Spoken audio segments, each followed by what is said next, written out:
si Rowena rin, di naman maduulan. Gano'n, di trapa, malito, tiniya ganyan.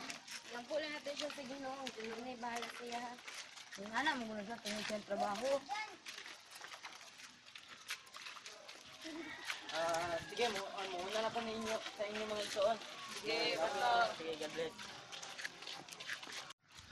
Isa na yun, meron na. Ay, gwapa na kayo ba? Maya to ng beer niya. Wala naman tayo pag-asa ito. Try day na to. Sige.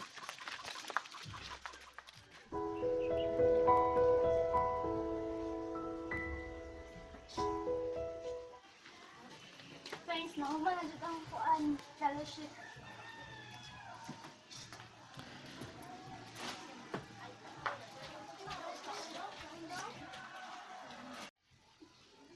Hala, naunsa may balita sa TV.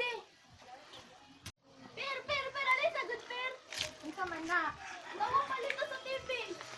Dali. Viral sa social media ang video na nakunan ang isang kakaibang tunog sa Batangas. Pero hindi lang pala dito sa Pilipinas ito nangyari. Nagpapatrol, Ernie Manyo. Sa video na kumakalat ngayon sa internet na pinamagatang Strange Sound Heard in Batangas, Philippines, may maririnig na tunog ungol o trumpeta.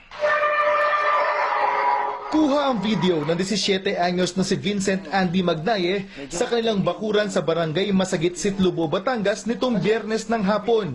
Kwento niya, nag-i-internet siya sa kanilang terrace nang makarinig ng kakaibang tunog. Tumatas po ang balahibo ko. Gawa nga ngayon lang po ako nakapakinig ng tunog na yun. Tapos hindi ko pa po alam kung saan nanggaling. Siguro po mga 7 o 10 minuto. Napansin din niya na nag-iba ang kinikilos ng mga hayop sa kanyang paligid. Yung mga ibon po para ho nagliliparan paalis. Tapos yung yung aming pong asong si Slaughter para hong natatakot. Kanya-kanya namang opinyon ang mga netizens.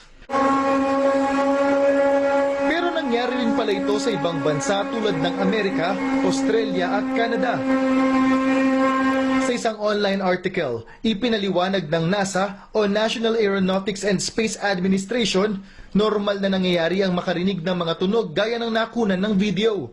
Pero sa sobrang hina ng mga ito, bihirang marinig ng tao.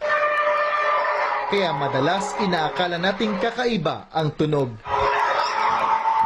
Ernie Manyo, ABS-CBN News, Batangas. Yan na kayo mga balita ba? Nandiyan yung mga sign ba? Ingon sa Bible. Bitaw mo, ibalita na nato kang pastor o sa mga ibang manyayang people of na. Sige.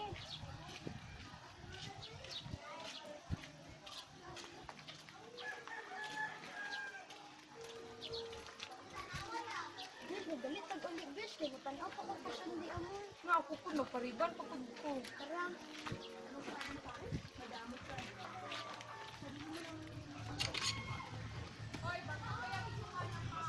Sa mukha na, ay, mananap pa siya hindi amo. Fellowship, man good.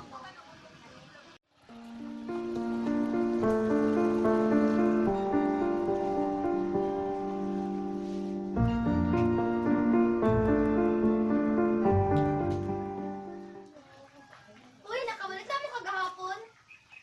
Mao man to ang among gitan-an ni Camila gahapon. Oh, tungod anang balita, wala nyo kitag pasyon di amo. Fellowship, man good. Ang pagwana ka ni Api. Basag din na sila, oy, mga hipokrito mo na sila. Gahapon pa ka ba? Nga naman, buot ka, nainggit na siguro ka. Gusto dyan kang away?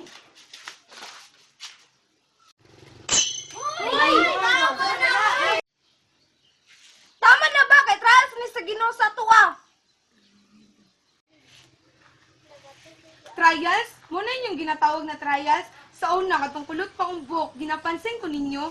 Pero karon tan-awang tungod sa kwarta, pinapariban ni nako kanang Ginoo ninyo. Nakatabang ba na sa kuha? Wala, jud na siya ni tabang. Sunod na sila sa kuha karon.